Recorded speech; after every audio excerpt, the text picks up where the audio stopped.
I can still hear my son's words echoing in my mind.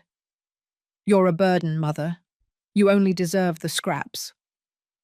That was 2 years ago, as I watched him deposit $100,000 into his mother-in-law's account, right in front of me, on my 65th birthday. He looked me straight in the eye through his phone screen, showing off the transfer receipt, before handing me a card with a $10 gift certificate.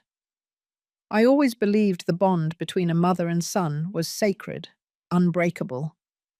At 65 years old, I learned in the most painful way that this was just an illusion I had been nurturing. Richard was my only son, born when I was 23.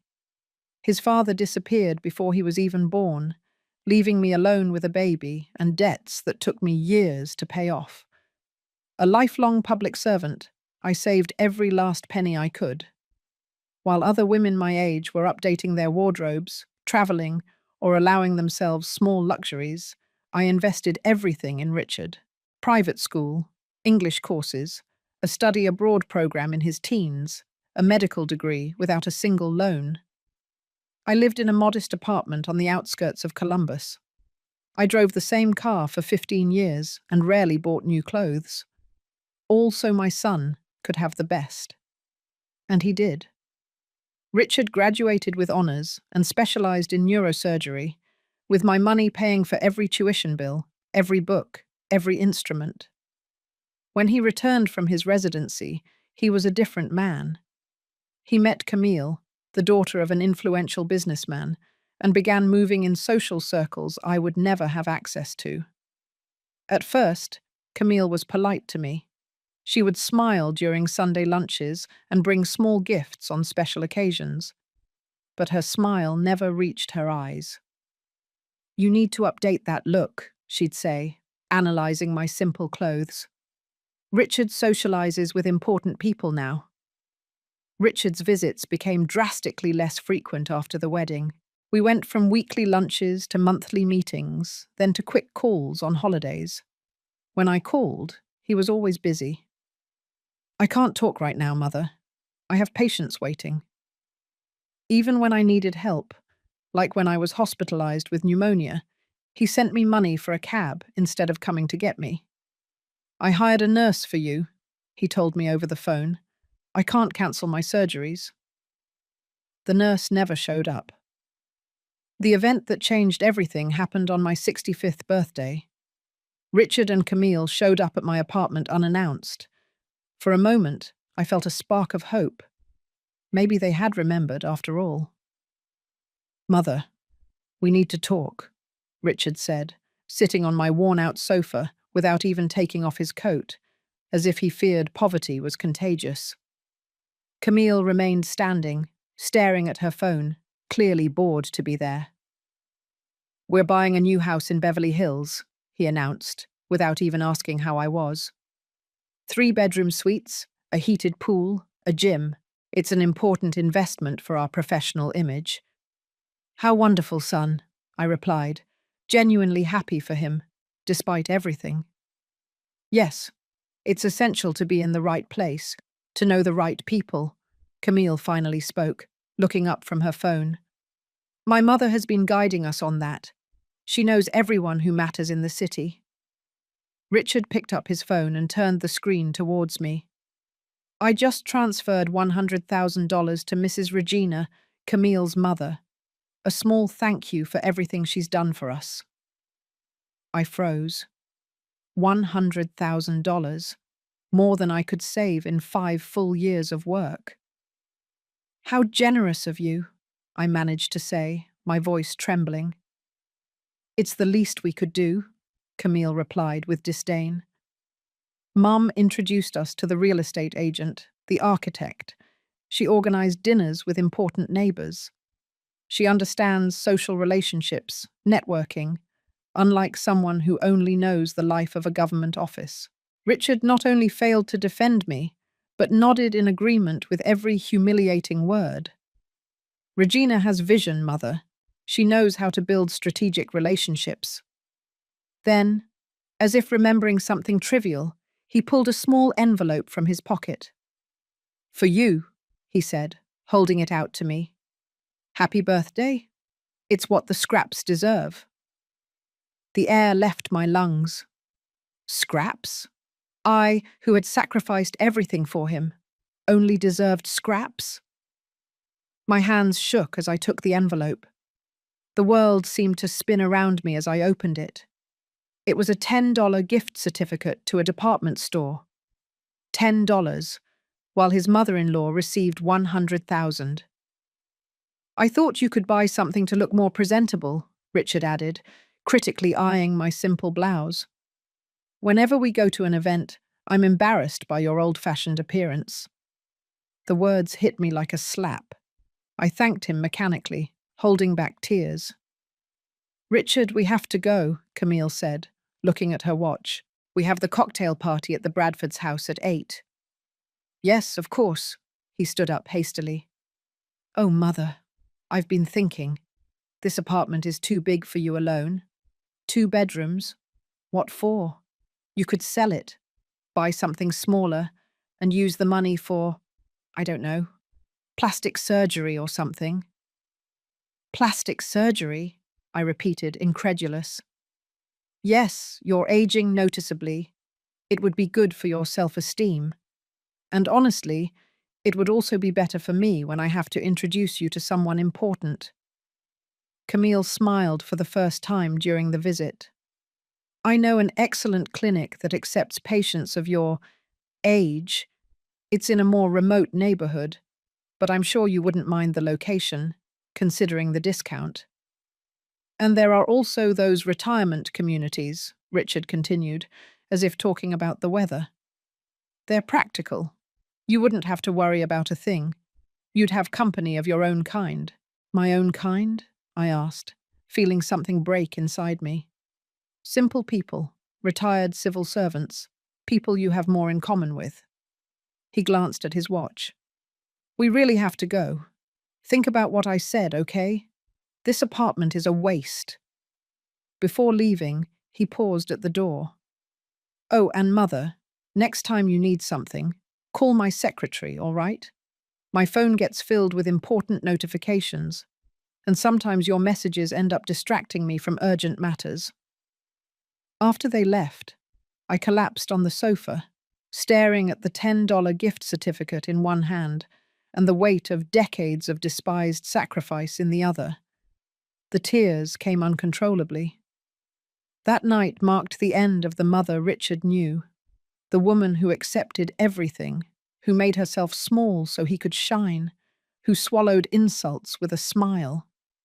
In her place, a version of myself I had never known was born, a woman who finally saw her own worth. I didn't sleep that night. Between tears of humiliation and rage, I spent hours analyzing every moment of my life where I put Richard's needs above my own. Every promotion I turned down because it would require frequent travel. Every relationship I gave up because Richard needed my exclusive attention. Every dream postponed indefinitely. And for what? To raise a son who looked at me as if I were a walking embarrassment, who transferred $100,000 to his mother-in-law while giving me a $10 gift certificate, who suggested I get plastic surgery so I wouldn't embarrass him. The next morning, with my eyes still swollen, I made the first decision of my new life. I opened my laptop and logged into my bank's app. On the screen, my account balance, $800,000. Richard had no idea how much I had saved. For years, I had lied about my financial situation, partly because I didn't want him to know I could help him even more, which he would certainly demand, partly because I learned early on that when people think you have money, they start treating you differently. As a high-ranking public servant, my salary was comfortable, especially for someone with frugal habits like mine. But to Richard, I was just a retired civil servant, a category he obviously despised, as he made clear by suggesting I should live with people of my own kind. I transferred $50,000 to my checking account and scheduled a consultation with an investment advisor for the next day. It was time to make my money work for me, not for my ungrateful son. In the following days, I immersed myself in a world that had always been within my reach, but which I had never explored. I reorganized my investments, diversified my portfolio, and studied personal finance. At night, I watched videos on financial literacy, read books, and participated in webinars. My mind, always sharp but underutilized in recent years, absorbed knowledge with an insatiable thirst. Richard called 3 times during that period. The first time, he wanted to know if I had considered his suggestions. The second, he needed me to co-sign some papers for a loan for medical equipment. The third, he wanted me to watch his house during a trip. "That won't be possible, Richard," I replied to his last request. "I have commitments." The silence on the other end of the line was telling. My son was not used to hearing no from me. "Commitments? You barely leave the house." "Things change, son." He laughed in that condescending way he had adopted since marrying Camille. "Let me guess. Bingo with the neighbors? Or is it a special soap opera night?" I let the insult pass without comment. "I have important meetings." "Meetings? You? With whom?" "With people of my own kind," I replied, using his own words against him. He was silent for a moment. "Look, if you're upset about that conversation about the apartment—" "I'm not upset, Richard. I'm busy. Have a good trip." I hung up before he could say anything else. It was the first time in decades that I had ended a conversation with my son on my own terms. The following month, I didn't answer his calls. He left increasingly irritated messages. "Mother, we need those papers signed. Why aren't you answering? This is childish of you." When I finally called him back, it was to tell him I would not co-sign any loan. "You've always been my co-signer," he protested, indignant. "And I'm still paying for a loan you stopped honoring in 2018, I replied calmly. "I'm not going to compromise my retirement with more of your debts." "What are you talking about? What retirement? You barely have enough to survive." "I have more than you imagine, Richard, and I intend to enjoy what I've earned." He was silent for a few seconds. "You have money saved and you never told me? While I was killing myself working to build my career?" The audacity left me momentarily speechless. This was the man whose entire education I had financed, whose apartment I had helped buy, whose first office I had furnished. "Who paid for your medical degree, Richard? Your study abroad? Your residency?" "That was your obligation," he replied, as if I had mentioned something as trivial as buying diapers for a baby. "I was your son, your investment, and now that I'm finally reaping the rewards of my effort, you're coming to me with this petty conversation about money?" I took a deep breath, containing the rage that threatened to consume me. "I'm not going to argue with you, Richard. My decision is made.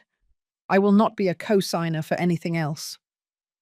"You're going to regret this," he threatened, his voice cold. "When you're sick and alone, don't come begging for my help." "Like when I had pneumonia and you sent money for a taxi instead of visiting me?" I asked softly. He hung up on me. That conversation, instead of hurting me, only solidified my resolve. 3 months after the birthday incident, I had a clear plan. My investments were performing exceptionally well. I hired a personal trainer to improve my health, a style consultant to revamp my wardrobe, and a real estate agent to find my dream home. "I want something that makes a statement," I explained to the agent. "Something that reflects success, security, and good taste." He showed me several properties, but it was the last one that captured my attention. A 3-suite house in a high-end residential community. Coincidentally, the same community where Richard and Camille had bought their house with the help of her mother. The property was listed for $1,500,000. I'm going to make an offer, I decided that same day. $1,400,000 cash. The agent looked at me with a mixture of surprise and respect. Are you sure you can? So I am absolutely certain, I interrupted, opening my banking app and showing him the balance of my investment account, now considerably larger thanks to the successful trades of the last few months. The offer was accepted in 48 hours. I signed the papers without telling anyone, not even my best friend Vera, the only person I kept close during this transformation. I would only tell her when the time was right, and that time would be determined exclusively by me. 6 months after that fateful birthday, I was ready. The house had been completely decorated by one of the best interior designers in the city, nothing ostentatious, but unmistakably elegant and sophisticated. I bought a new car. I hired a housekeeper and a gardener. My wardrobe was entirely renewed, with pieces from brands that Camille and her mother loved to show off. It was then that I received an unexpected call from Richard. "Mother, we need to talk about the apartment," he said, without even bothering to ask how I was. "I found an interested buyer." "A buyer for my apartment?" I asked, genuinely confused. "Yes. Remember we talked about that? About selling and buying something smaller? Well, I have a colleague who's looking for an investment property in that area." He offered a reasonable price, considering the state of the apartment. The audacity was impressive. "And may I ask what this reasonable price would be?" $200,000. It's a good deal, considering the building has no elevator and the paint is worn. The apartment was easily worth $450,000, even needing some renovations. Richard was shamelessly trying to swindle me. "I'm not interested in selling, Richard." "Mother, be reasonable," he sighed, as if dealing with a stubborn child. "You don't need all that space, and frankly, it's becoming dangerous for someone your age to live alone in that neighborhood. I've already set aside a flat in a retirement community. It's small, but it has 24-hour monitoring and recreational activities suitable for you." "Suitable for me?" "Yes, bingo, knitting, those things people your age like. There's even a Bible study group on Wednesdays," he added, as if offering an extraordinary benefit. I took a deep breath, containing my rage. "Richard, I appreciate your concern, but I've already resolved my housing situation." "What do you mean?" he asked, clearly irritated by the turn of the conversation. "I moved." "You moved? To where? Why didn't you consult me?" "I didn't know I needed your permission to decide where to live, son," I replied calmly. "It's not a matter of permission, it's a matter of common sense. You're 65 years old, living on a pension, and making major decisions without consulting anyone. So, where did you move to, anyway?" "To Beverly Hills." The silence on the other end of the line was absolute. Beverly Hills was exactly the community where he and Camille had recently bought their house, the most exclusive and expensive neighborhood in the city. "Is this some kind of sick joke?" he finally asked, his voice tense. "No, son. I bought the house at number 38. By the way, I heard you're at number 24. We'll be neighbors." "With what money?" he almost shouted. "With my money, Richard. Money I saved for decades while you treated me like a second-class citizen." "That's impossible. You never had that kind of money. You're lying to provoke me." "Why don't you come over for coffee tomorrow and see for yourself?" I suggested, keeping my voice calm. 4 in the afternoon would be convenient. Bring Camille if you like. And your mother-in-law too. I'm sure Regina would love to see my new house." I hung up, feeling a satisfaction I hadn't experienced in years. The seed was planted. Now I just had to wait for the harvest. At 3:45 p.m. the next day, I positioned myself strategically on the balcony of my new home.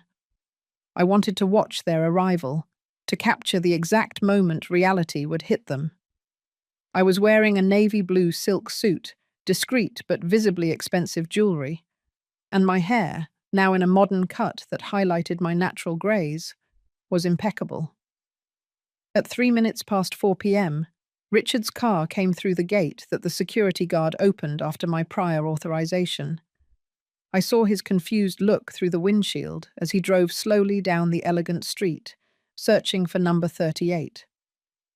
When he finally stopped in front of my house, his expression was priceless, a mixture of shock, disbelief, and something that almost looked like fear. Richard got out first, staring at the 3-story mansion with its meticulously manicured gardens as if it were an apparition. Camille got out right after, whispering something in his ear while pointing at details of the property. To my satisfaction, Regina, the mother-in-law who had received the $100,000, was in the back seat, her face contorted in an expression that could only be described as pure envy. "Mother?" Richard called out, still standing by the car as if afraid to get any closer. "Good afternoon, son," I replied calmly, walking down the steps to greet them. "Camille, Regina, welcome to my home."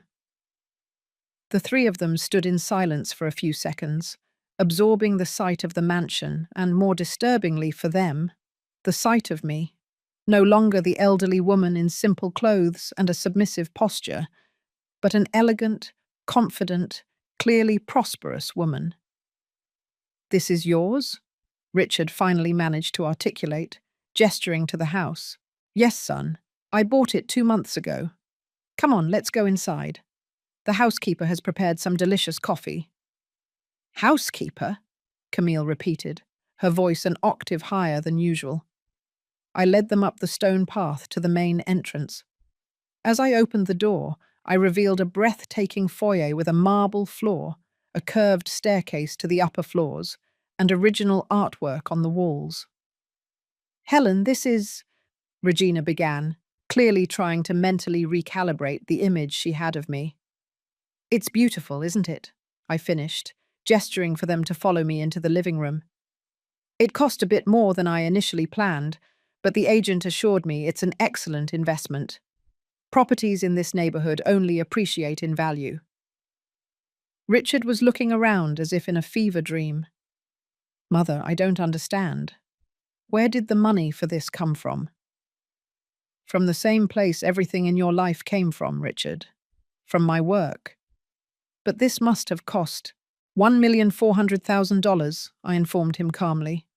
"I paid in cash." Richard nearly tripped over his own feet. "In cash?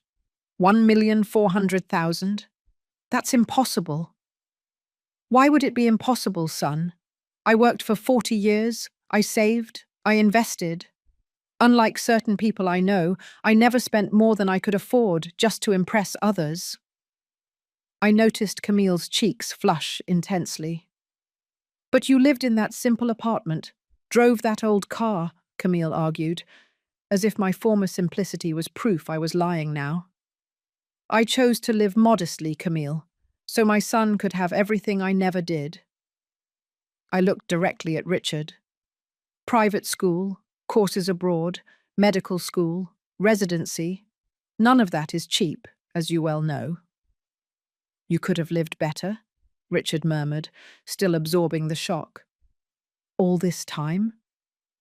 "I could have, but I prioritized you, Richard, something you clearly never learned to do for others." Yeah. The housekeeper entered with a tray of coffee, served in fine china, and pastries, carefully arranged. Regina stared at the cup set, which I recognized as being from the same brand she collected and frequently mentioned at family lunches. "Please, help yourselves," I offered, gracefully sitting in an armchair. "The pastries are from that French bakery downtown. The same one that catered your wedding, isn't that right, Camille?" Camille nodded mechanically, still looking around as if trying to find a flaw, something to prove this was all an elaborate hoax. "So, what do you think of the neighborhood?" I asked casually. "I heard you bought the house at number 24. It's near the community recreation area, isn't it?" "How did you pay for this?" Richard interrupted, ignoring my question. His voice was trembling with contained rage. And don't give me that story about savings. Nobody saves enough to buy a mansion like this. You'd be surprised what's possible when you don't spend money on frivolities, I replied calmly. Besides, I had help from an excellent financial advisor. A recommendation from a neighbor, by the way, the same one who helped Regina plan the purchase of that beach house you promised her. Regina choked on her coffee. No need to be embarrassed, Regina. Real estate investments are personal decisions. I just find it curious that my son would give $100,000 to his mother-in-law to buy a second home while suggesting his own mother move into a retirement community. Richard placed his cup on the table with enough force to crack the saucer. Are you trying to humiliate us? Is that it? Some kind of sick revenge? Humiliate? How so, son? All of this, he gestured widely. This house, these clothes, this attitude. You were always simple, modest. Now suddenly you're like this. Like what, Richard? Successful? Comfortable? Worthy of respect? I leaned forward, keeping my voice controlled. Or is the problem that now I can't be so easily dismissed? No one was dismissing you, he protested weakly. Weren't they? You could sell the apartment and get plastic surgery. Consider a home for people of your own kind. Call my secretary. Your messages distract me from important matters. That's not dismissing someone, Richard. What is it then? Camille intervened, trying to de-escalate the situation. Helen, we were just thinking of your well-being. A smaller place would be easier for you to manage on your own. And now I don't need to manage anything on my own, Camille. I have a housekeeper, a gardener, and a better security system than yours, all paid for with my money, the same money that financed my ungrateful son's successful career. Regina, who had been silently observing the standoff, finally spoke. You were saving money while living like a humble person? Why? Why not? Money doesn't need to be flaunted to have value, Regina. It needs to provide security, comfort, independence. Things I've discovered are far more important than appearances. Richard stood up abruptly. We have to go. You obviously planned all this to humiliate us. No, son. I planned this to show my worth. To myself, first and foremost. I paused, watching him tremble with rage. And I must say, it's working wonderfully. Camille hesitated, torn between following her husband and continuing to watch the spectacle of my transformation. You don't have to leave, I said softly. I haven't even shown you the upstairs. I have a guest suite I prepared with you in mind for when you want to spend the night. The irony was not lost on them. It was exactly the kind of comment they would make. A false offer of hospitality that we both knew would never be accepted. This is ridiculous, Richard muttered, walking toward the door. Come on, Camille, mother. Aren't you even going to ask how I managed to buy this house in the same neighborhood as you? I asked, following them calmly to the exit. Not even a little bit curious? Richard stopped, visibly fighting his curiosity. How? He asked finally, without turning around. I paid $100,000 more than the asking price, I replied with a smile. The seller had two similar offers, but he chose mine because he specifically wanted a distinguished lady like me to live here. Apparently, some new families in the neighborhood were making a negative impression with their ostentatious behavior. Richard turned around slowly, his face contorted with rage. Are you implying that... I'm not implying anything, son. I'm just sharing a fun fact. Regina cleared her throat, clearly uncomfortable. I think it's best we leave. Helen, thank you for the...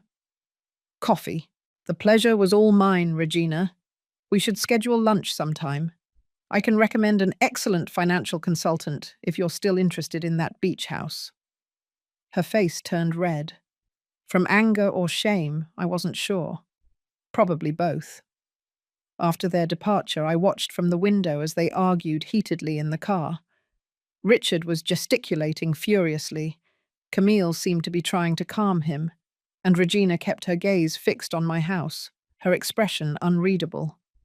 I smiled, feeling a satisfaction I hadn't experienced in decades. The seed of discomfort was planted. Now, I just had to wait for it to grow. I didn't have to wait long. 3 days later, Richard showed up alone, unannounced. He had dark circles under his eyes. His hair was disheveled, an unusual sight for someone so obsessed with appearances. "Can we talk?" he asked, his voice devoid of its usual arrogance. I invited him in, leading him to the study this time, an elegant room with floor-to-ceiling bookshelves and a mahogany desk where I managed my investments. "Impressive," he commented, looking at the economics and finance books that filled an entire section. "You really are different." "I'm being myself, Richard, without shrinking to fit into other people's expectations." He sat in the leather armchair across from my desk, looking strangely small. "Why did you never tell me about the money?" "Why should I have? Did you show any genuine interest in my life over the past few years?" "I always cared about you," he protested weakly. "Caring is not the same as respect, son. You cared for me the way one cares for a child or a pet. Something to be looked after, not someone to be valued." He stared at his own hands for a long moment. "How much do you have, exactly?" I laughed without humor. "Is that what you came to ask? After everything?" "No, I'm trying to understand. You bought a house for almost $1.5 million in cash. How?" "Actually, I still have nearly $600,000 invested, aside from this house and my full pension as a career public servant." Richard visibly paled. $2 million in assets. You have $2 million in assets. Approximately, why? Does that change anything? It changes everything, he almost shouted, standing up abruptly. You could have helped us with the house, with the new office, with the equipment. Instead, you kept it all for yourself, while you let us struggle alone. The audacity was so astonishing that I was momentarily speechless. This was the man whose entire education I had financed, whose apartment I had helped buy, whose first office I had furnished. "Struggle alone?" I repeated finally. "Richard, I paid for your private school for 15 years. I paid for your medical degree in full. I paid for your residency in the United States. I made the down payment on your first apartment. I furnished your first office. When exactly did you struggle alone?" "That was in the beginning. Now I have bigger expenses, responsibilities, an image to maintain. And that's my problem because—" He stared at me, genuinely shocked by my response. For his entire life, I had always given in to his demands. I had always put his needs before my own. "You're my mother," he said finally, as if that explained everything. "Yes, I am your mother. Not your bank account, not your employee, not your doormat." "I never treated you like a doormat, did I?" "Mother, I need you to watch the house while we travel." "Mother, could you pick up my suit from the dry cleaners?" "Mother, I need you to co-sign this loan." Did you ever ask if I had other plans? If I wanted to do those things? If I had my own dreams? He didn't answer. "And when I needed you? When I got sick with pneumonia and you sent money for a cab instead of visiting? When I needed help fixing the leak in my apartment and you said you were too busy? When I asked you to have lunch with me on my birthday and you cancelled at the last minute because something important came up?" "You're being unfair," he protested, but without conviction. "I have a demanding career." "And I had a demanding life, Richard. Raising you alone, working 2 jobs, postponing my own dreams so you could achieve yours. And how did you thank me? By suggesting I get plastic surgery so you wouldn't be embarrassed." He had the decency to look ashamed. That was unfortunate. I didn't mean it like that. But you said it. Just like you said I should move to a retirement home for people of my kind, as if I were some kind of second-class citizen. I was thinking about your safety, your well-being. No, Richard. You were thinking about how to get rid of an inconvenient mother who didn't fit into your new, glamorous life. I stood up, walking around the desk to stand in front of him. You became the exact type of person I always taught you not to be. Arrogant, materialistic, obsessed with status. Because of Camille? He asked, his voice suddenly defensive. Is that it? You never liked her? Camille is just a symptom, not the cause. You changed when you started to believe you were worth more than the people who helped you get where you are. When you started treating your own mother like a burden while idolizing your wife's family. Regina has important connections, Mother. She knows people who can open doors for my career. And what do I have, Richard? Unconditional love, decades of sacrifice, support at every step of your life. What is that worth to you? He didn't answer. The silence filled the space between us like an uncrossable chasm. Do you know why I bought this house? I finally asked. To humiliate me, obviously. To prove some point. No, son. I bought it because for the first time in 40 years, I decided to live for myself. I decided I deserved more than scraps from my own family's table. That I deserved respect, consideration, a place of honor in the life I helped build. Richard remained silent. But something in his eyes had changed.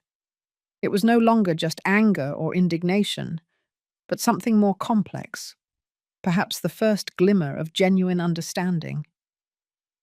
What do you want from me, then?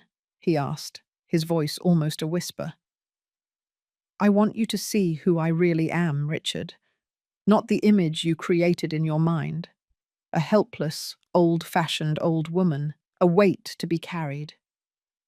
I want you to understand that human value isn't in how much money someone has, what connections they can offer, or what doors they can open. And what if I can't? He asked, suddenly vulnerable. What if it's too late? I looked at my son, this man I had raised, loved, sacrificed everything to protect, and I felt a mixture of sadness and determination. Then you will live with the consequences of your choices, Richard, just as I am living with mine.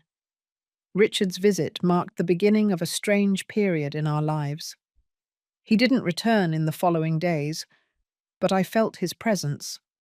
Or perhaps it's better to say, I felt the effects of his deliberate absence. Neighbors commented on seeing him driving slowly past my house, watching as if trying to reconcile the elegant mansion with the mother he had always considered irrelevant. A week later, I received an expensive bouquet of flowers with a simple card. We need to talk, Richard. I didn't respond. The flowers were beautiful, but they felt more like an attempt to buy his way in than a sincere apology. 3 days later, he tried again, this time with a box of fine chocolates from a French pastry shop I had mentioned liking years ago, long before he started treating me like a nuisance. The card read, Please, Mother, 5 minutes. I still didn't respond. It wasn't cruelty on my part, but self-preservation. For decades, I had allowed Richard to dictate the terms of our relationship.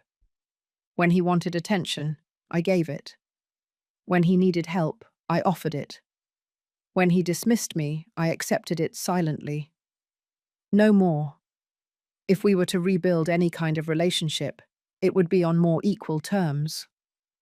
On the 10th day of his official silence and the 20th gift delivery, now small daily tokens left with my housekeeper, I received an unexpected visitor. Camille was at my door, alone, visibly nervous. Helen, she greeted formally. Can we talk? I invited her in, observing how she seemed different, less arrogant, more restrained.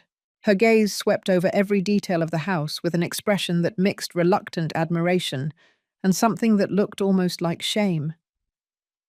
"Richard doesn't know I'm here," she confessed as we sat in the living room. "He'd be furious if he knew." "Why?" I asked, genuinely curious. "Because he's destroyed." Camille hesitated, choosing her words carefully. "Not because of the money or the house, though that was a shock, but because he's finally realizing how he's treated you these past few years." "Did he say that?" "Not in those exact words, but he's not sleeping well, barely eating. He spends his time looking at old photos of you two, from when he was a child." She paused. "I found him crying in the study last night, looking at a picture of you from his 10th birthday party. That birthday, I had worked double shifts for 3 months to afford the party he wanted with all his friends from school." The memory brought a pang of pain. "Richard is a proud man," Camille continued. "Maybe too proud. He doesn't know how to apologize, especially when he knows what he did is unforgivable." "And you?" I asked directly. "Have you also realized anything about how you treated me?" Camille blushed deeply. "Yes, I was horrible to you, Helen. From the beginning, I treated you as if you were less important, less valuable, just because you didn't have the social status my family has, or that I thought it had." "Thought." She gave a humorless smile. "My mother has been furious since she found out about this house. Not with you, with my father. Apparently his solid investments aren't so solid after all. The company has been in trouble for years, and he hid it from her." Camille shook her head. "The irony is that you, who always lived simply and honestly, have more financial security than my parents, who live by flaunting wealth." "Money is deceptive," I commented. "Often the ones who show it off the most have the least. I learned that the hard way." She hesitated, nervous. "Helen, I know I don't deserve your forgiveness. I'm not even asking for it. I just came to say that Richard is genuinely sorry, even if he doesn't know how to express it." "And what does he want now? My money?" "No." Camille seemed genuinely horrified. "He hasn't even brought up the money again. He just wants his mother back." I looked at Camille, this woman who for years had treated me as an inconvenient obstacle, and I saw something I had never noticed before: vulnerability, maybe even genuine remorse. "You can tell Richard I'm willing to talk," I said finally, "but not here, on neutral ground. He'll be so relieved. Thank you, Helen." As she was leaving, I asked one last question. "Camille, why are you doing this? Did Richard ask you to come?" She turned, her eyes suddenly moist. "No, I'm doing this because for 2 weeks I haven't recognized my husband. Because he doesn't smile, doesn't sleep, barely eats. Because he looks at old photos and mutters, 'How could I have done this to her?' Because—" She hesitated, swallowing hard. "Because why?" I pressed gently. "Because I'm pregnant. 3 months. And I don't want my child to grow up thinking it's acceptable to treat people the way we treated you." The news hit me like a lightning bolt. I was going to be a grandmother. A grandchild was on the way. A new life that was not to blame for the mistakes of the past. "Congratulations, Camille," I managed to say, my voice softer than I intended. "Thank you. We haven't told anyone yet. Not even my mother." She smiled sadly. "We wanted you to be the first to know. But then, all this happened." After Camille left, I sat alone on the balcony, absorbing the news. A grandchild, a new generation. A chance, perhaps, to do things differently. 2 days later, I met Richard at a neutral coffee shop downtown, as we had agreed. He was already there when I arrived, sitting at a discreet table in the corner. He looked like he had aged years in just a few weeks. Deep-set dark circles, worry lines that weren't there before, the stooped posture of someone carrying an invisible weight. Mother. He stood as I approached, his voice trembling. Thank you for coming. Richard, I greeted, sitting across from him. He watched me for a moment, as if truly seeing me for the first time in years. You look different. Not just the clothes or the hair. It's something more. It's called self-respect, son. I've found it's an excellent accessory. He smiled weakly, the first genuine smile I had seen on his face in a long time. Did you always have that wit, that sharp humor? Always. You just never paid attention. The smile vanished. You're right. I didn't pay attention to a lot of things. An uncomfortable silence settled between us. Richard nervously stirred his coffee, avoiding my gaze. Camille told me about the baby, I said finally, breaking the silence. He looked up, surprised. She went to see you? Yes. She was worried about you. She shouldn't have. She did what you should have done a long time ago, Richard. She acknowledged her mistakes and apologized. He hung his head, ashamed.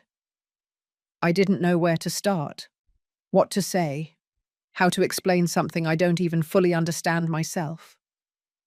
How about starting at the beginning, I suggested. Why, Richard? Why did you start treating me like a burden, an embarrassment? Did I do something to deserve that? He took a deep breath, his eyes moist. No, you did nothing but everything for me. He paused, visibly struggling to find the words. I think it started when I met Camille and her family. They had everything I always wanted: status, connections, a certain social polish.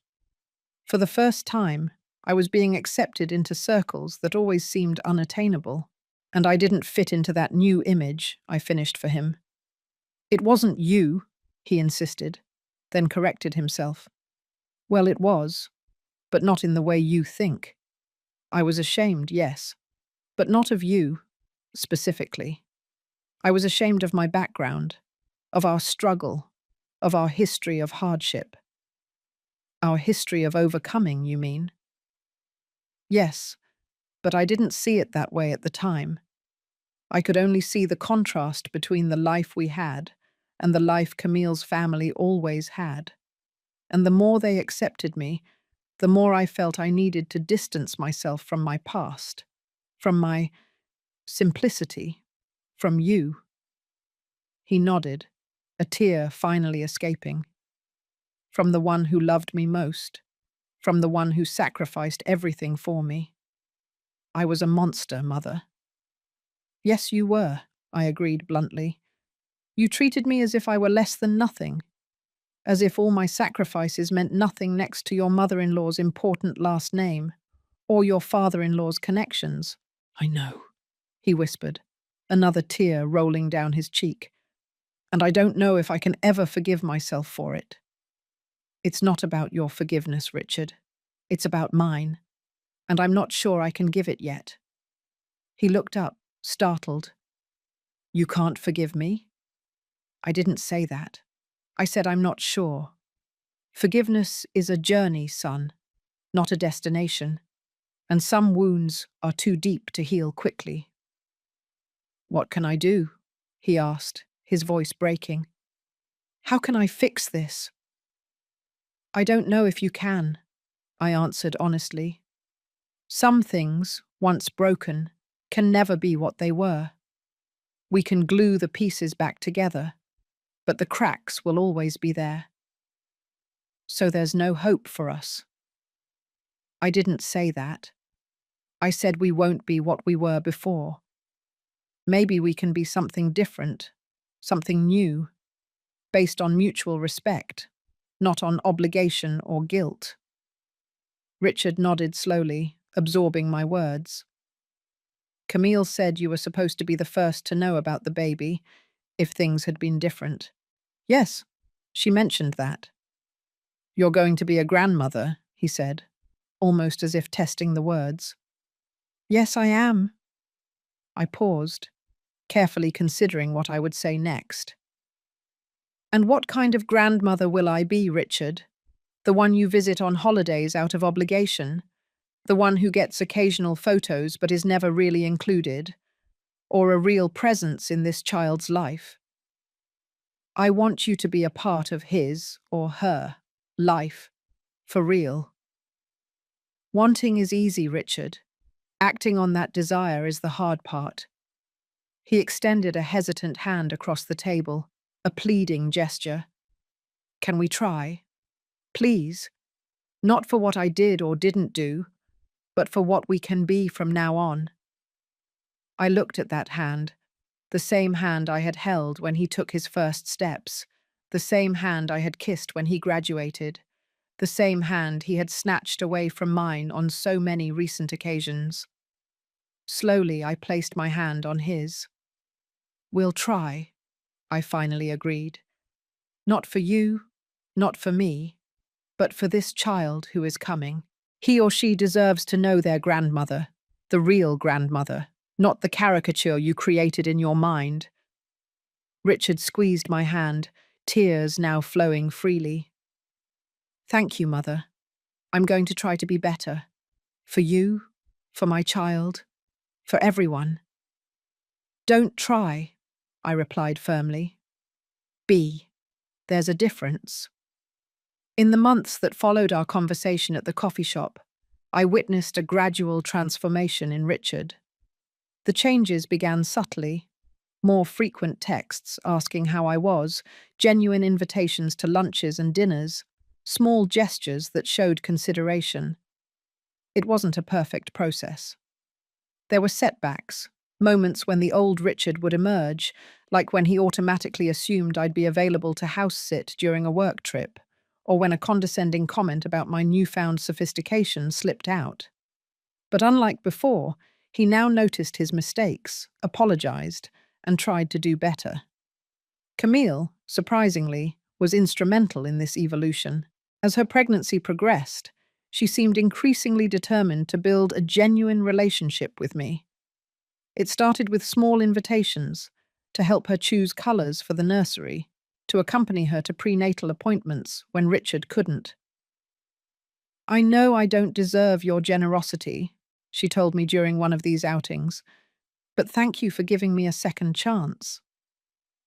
Regina, the mother-in-law who had received $100,000 while I got a $10 gift certificate, remained distant for some time.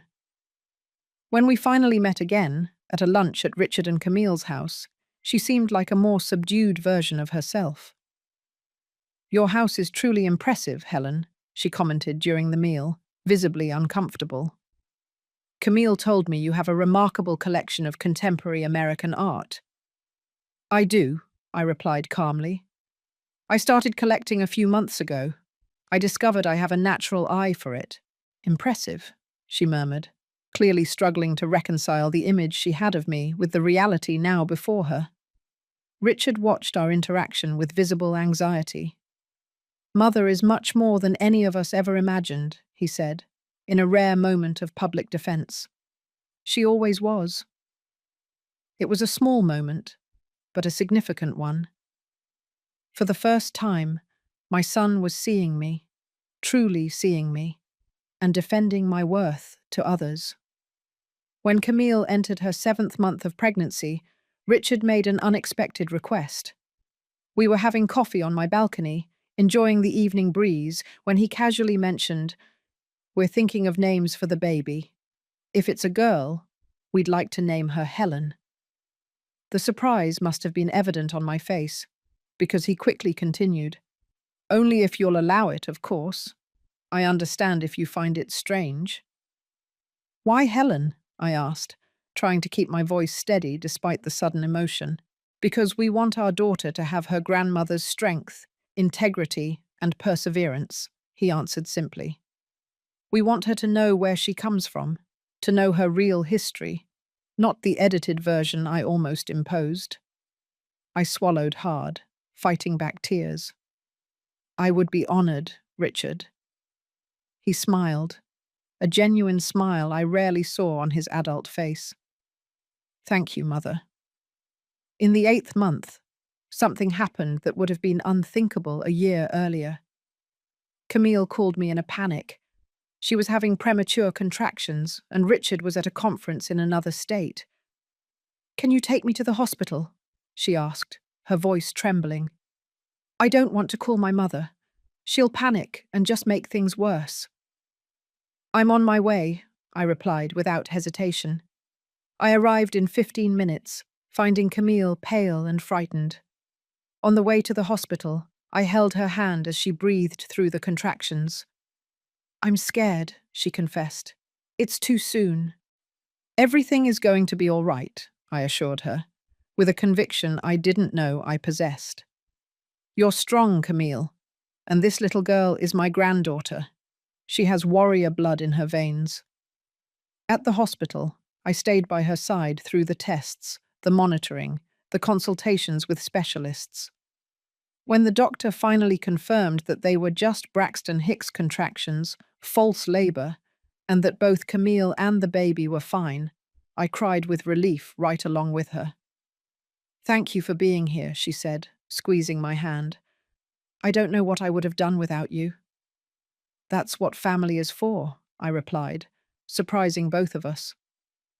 Richard arrived a few hours later, pale with worry.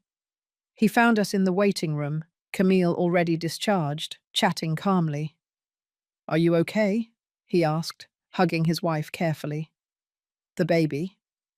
We're perfectly fine, Camille reassured him. Your mother took care of everything. She was incredible.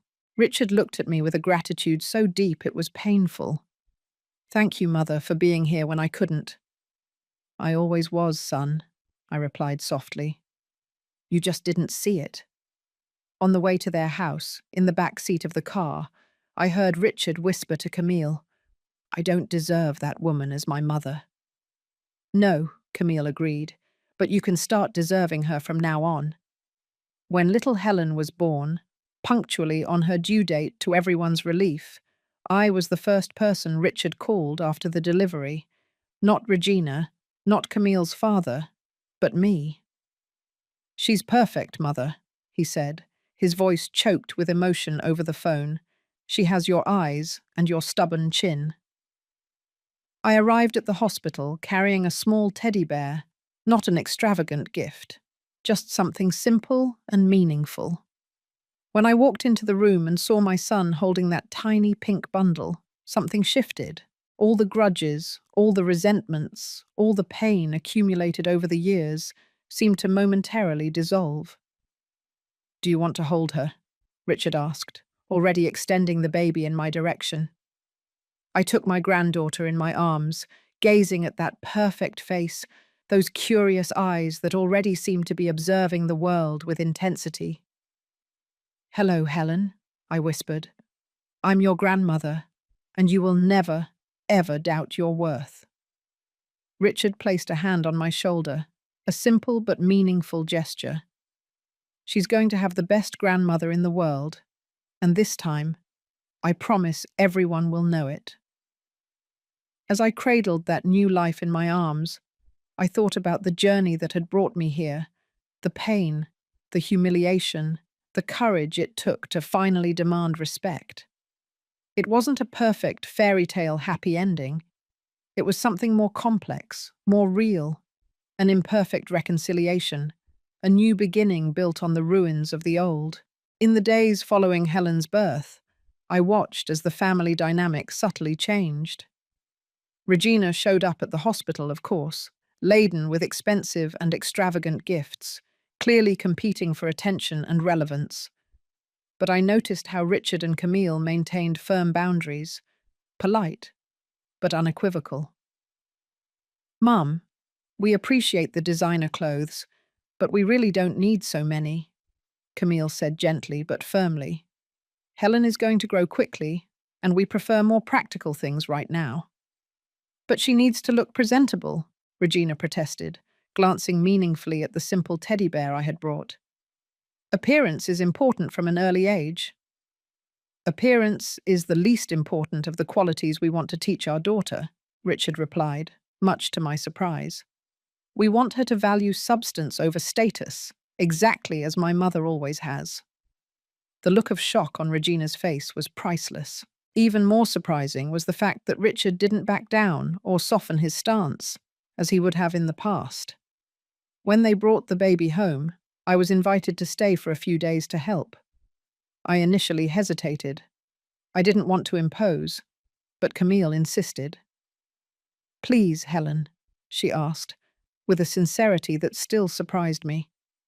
"I need someone who actually understands babies, not someone who just wants to show off her granddaughter on social media." I accepted, and those days were revealing. I saw how Richard genuinely strove to be a present father, even when exhausted after long days at the hospital. I saw how Camille fought against her own insecurities, trying to be a different kind of mother than the model she had known. And I saw how silently they both began to value me not just as a convenient grandmother, but as a source of wisdom and support. "How did you do it when I was a baby?" Richard asked me one night, as he tried to soothe a crying, inconsolable Helen. "Was I like this too?" "Worse," I replied with a smile. "You would only calm down when I sang that old lullaby, remember? The one my grandmother taught me." Richard looked at me, a distant memory surfacing in his eyes. "The one about the stars and little boats?" "That's the one. Do you still remember it?"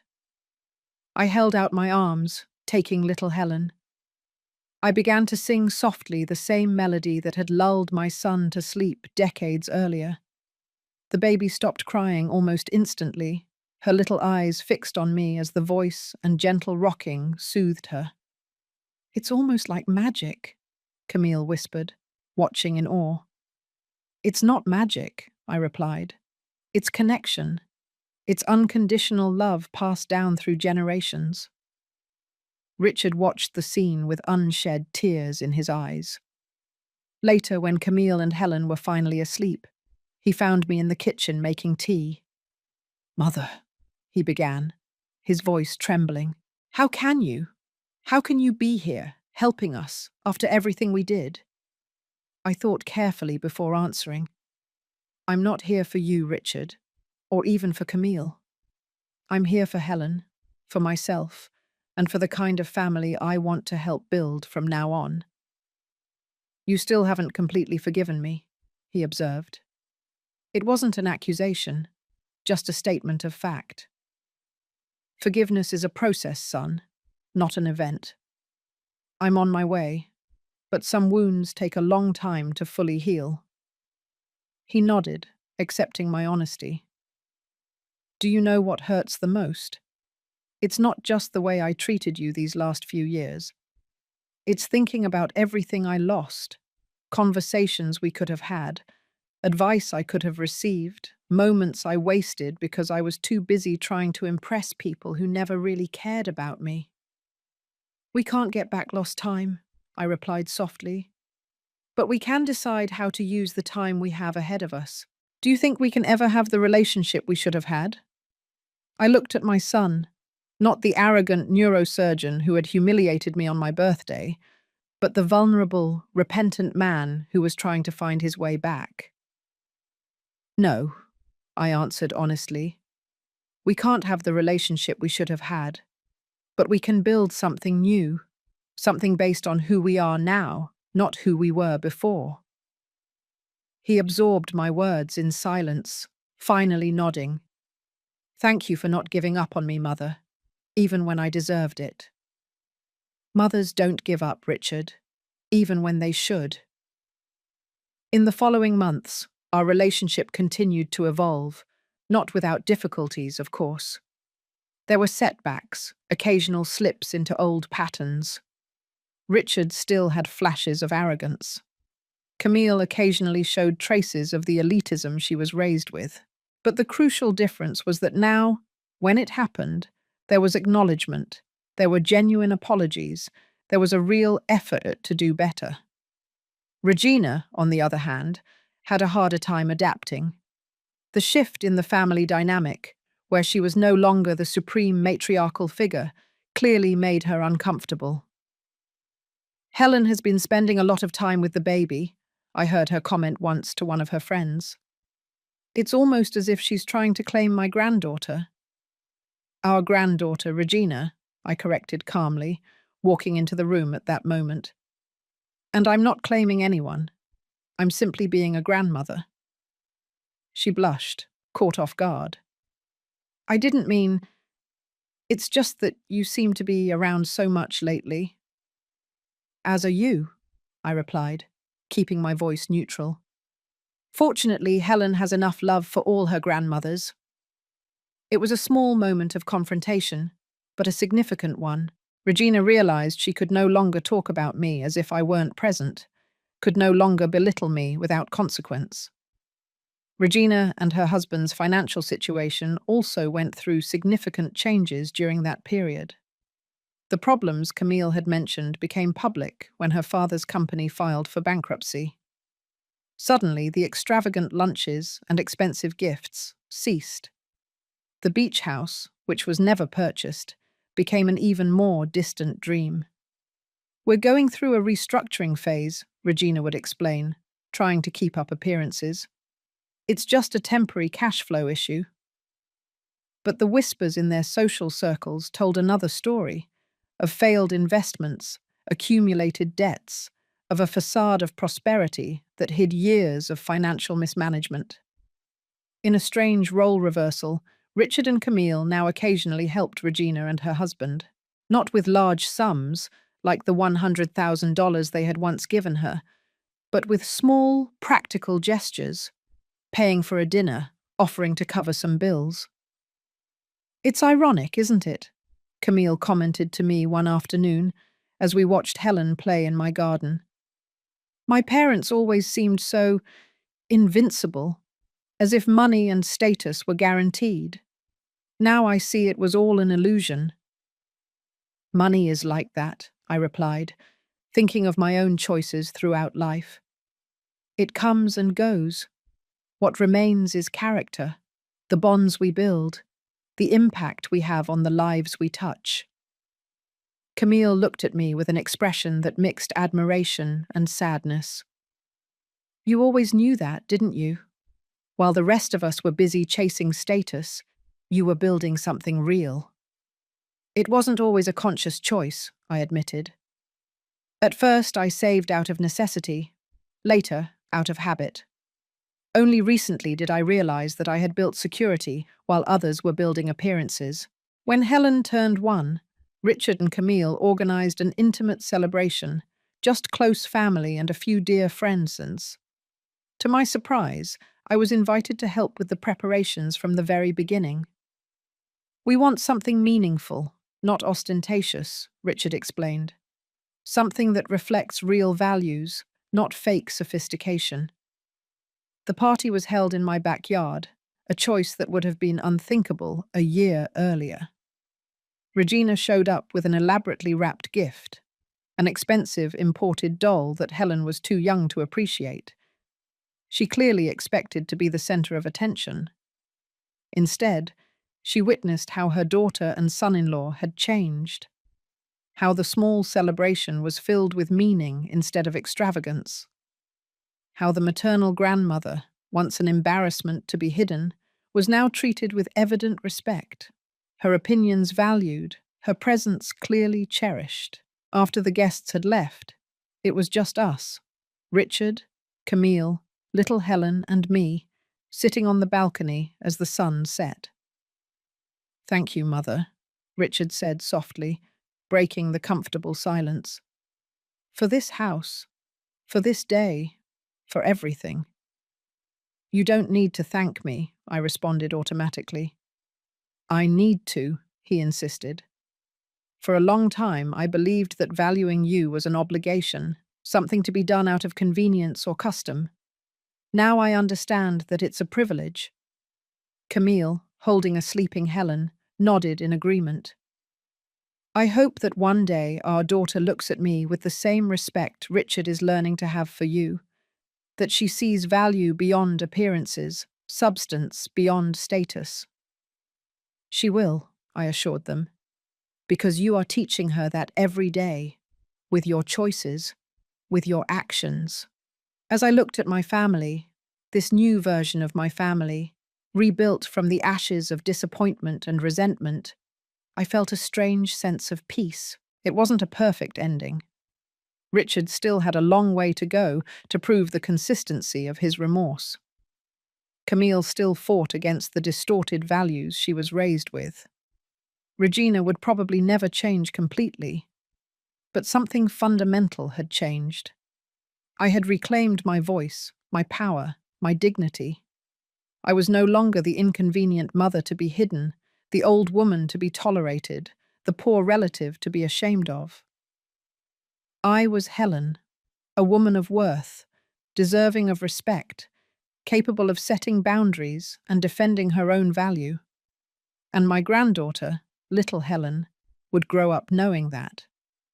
She would grow up seeing her grandmother as an example of strength, not as a footnote in the family history. She would grow up understanding that real value comes from character, not from a bank account. That respect is earned through actions, not appearances. A year and a half after Helen's birth, my life had found a new balance. My relationship with Richard and Camille continued to evolve, still imperfect, still with occasional moments of tension, but unequivocally better. Little Helen, now babbling her first words and taking wobbly steps, became a constant presence in my home. Richard and Camille brought her over regularly, often leaving her with me while they ran errands. "Are you sure you don't mind?" Camille would always ask, even though she knew the answer. "Mind? These are my favorite moments of the week," I would answer honestly. The relationship between Richard and Regina, on the other hand, had become noticeably more distant. Not because of my influence, I never asked or suggested that he distance himself from his mother-in-law, but as a natural consequence of the changes in his own perspective.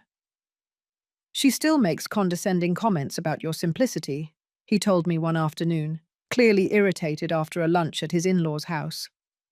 As if living without ostentation is some kind of moral failing, Regina is a product of her upbringing, just like all of us, I replied, trying to maintain perspective. She measures worth by what can be displayed, not by what truly matters. "Even so, I don't need to expose my daughter to those values," he said firmly. "Helen deserves better." It was in this context that I received an unexpected visit. I was at home, organizing photo albums of little Helen, when the housekeeper announced, "Mrs. Regina is here, ma'am. She says she needs to speak with you urgently." Surprised, I authorized her entry. Regina appeared at the living room doorway, clearly uncomfortable, looking older than the last time I had seen her. Her usual air of superiority had been replaced by something that looked almost like humility. "Helen," she greeted formally. "I hope I'm not interrupting." "Not at all," I replied, gesturing for her to sit. "Would you like some coffee?" She nodded, visibly nervous. While we waited for the housekeeper to bring the coffee, a tense silence hung between us. Regina looked around, taking in the details of my living room. The elegant, but not ostentatious furniture, the carefully selected art, the atmosphere of quiet prosperity. "You have a beautiful home," she finally commented. "Cozy, yet sophisticated." "Thank you," I replied, genuinely surprised by the compliment. The coffee arrived, and after a few moments of superficial conversation, Regina finally got to the reason for her visit. "I came to ask for your help," she said abruptly, clearly forcing the words out. "And I know I have no right to ask this, given how things were in the past." I waited in silence, giving her space to continue. "My husband's financial situation has worsened significantly," she explained, her eyes fixed on her coffee cup. "The company went bankrupt. We're selling the house to pay off debts, and I don't know what to do. The confession but clearly cost her a great deal. For a woman who had built her entire identity around social status and the appearance of wealth, admitting financial ruin was almost like admitting moral defeat. "I'm very sorry to hear about your situation," I replied sincerely, "but I don't understand how I can help." She took a deep breath, as if gathering courage. "I need advice on how to live with less, how to manage real finances, not just appearances, and I don't know anyone who has done that better than you." The irony of the situation was not lost on me. The woman who had looked down on me for my simplicity was now coming to ask for advice on how to live without ostentation. "Are you asking me for financial advice?" I asked, wanting to be sure I had understood correctly.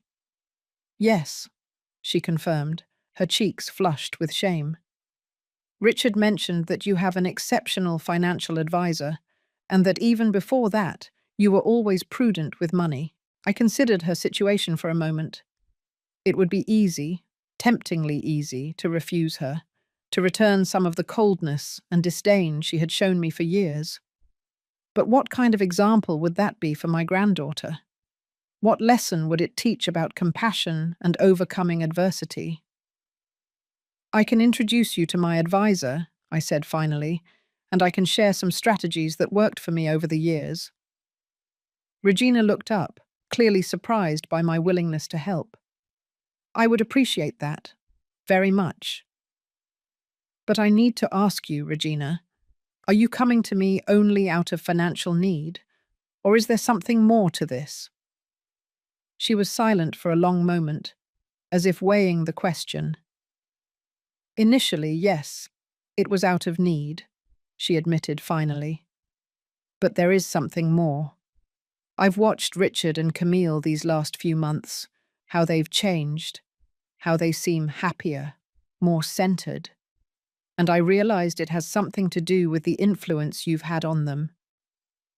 "I don't know if I deserve that credit," I replied honestly. "You do," she insisted. "They talk about different values now, about raising Helen to understand that character matters more than possessions, about building real relationships, not strategic connections." She paused, visibly uncomfortable. "Those were things I didn't teach Camille, things I didn't value." Her sincerity took me by surprise. For the first time, I saw Regina not as the arrogant mother-in-law who had facilitated my son's estrangement, but as a woman facing the demolition of the entire value system she had believed in. "It's never too late to relearn priorities," I said softly. "Believe me, I know from experience."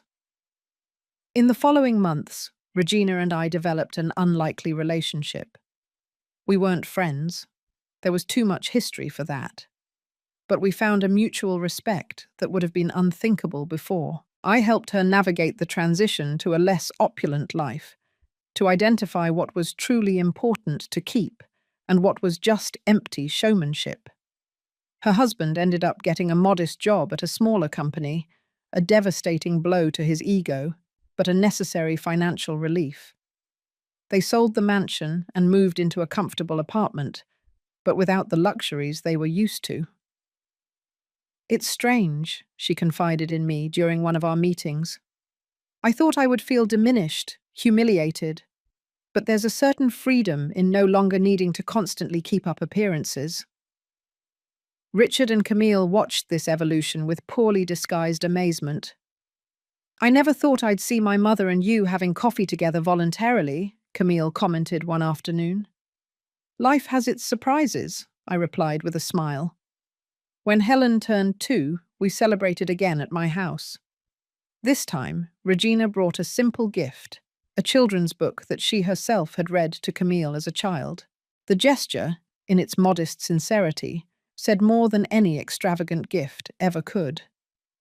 During the party, I found Richard watching the scene thoughtfully, his daughter playing in the garden, Camille and Regina chatting amicably with me, the few genuine guests enjoying the moment without a care for status or appearances.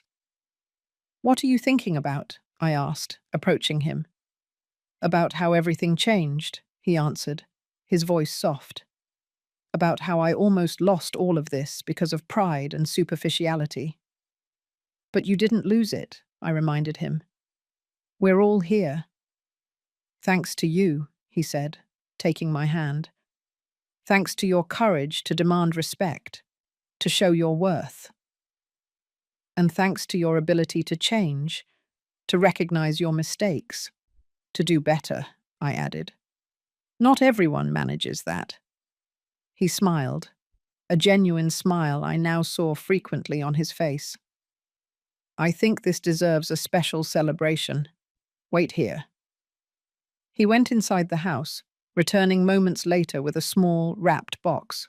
I was going to save this for Christmas, but I think this is the perfect moment.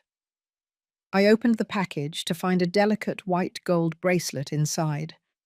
It wasn't ostentatious or showy, but elegant in its simplicity. I turned it over in my hands, noticing an inscription on the inside. For the woman who taught me the true value of things. It's beautiful, Richard, I said, genuinely touched. It didn't cost $100,000, he observed, referring to the amount he had given Regina years before. But it has infinitely more meaning. It's not the price that matters, is it? I replied, putting on the bracelet. It's the intention, the recognition. He nodded in understanding. I know that now, and I hope to teach that to Helen too. As I watched my granddaughter running through the garden, my son finally becoming the man I always knew he could be, Camille, finding her own worth beyond her parents' superficial expectations, and even Regina belatedly learning lessons about what truly matters in life, I felt a deep sense of gratitude. Not for the money that had allowed me to buy this house and force my son to finally see me. Not for the sweet revenge of showing my worth to those who had belittled me, but for the entire journey, the pains that strengthened me, the humiliation that taught me to value myself, and above all, for the courage I found at 65 to finally say, I deserve more than this. That $10 gift certificate on my birthday, compared to the $100,000 given to Regina, had been the greatest humiliation of my life. But now, looking back, I realized it had also been the greatest gift, the catalyst that forced me to see my own worth, to demand it from others, and to rebuild my family on foundations more solid than status or appearances. At 67, I had finally found not only external respect, but something far more precious, self-respect. And that, I realized as I watched my family gathered together, was the true victory, the sweetest turn of events I could have ever imagined.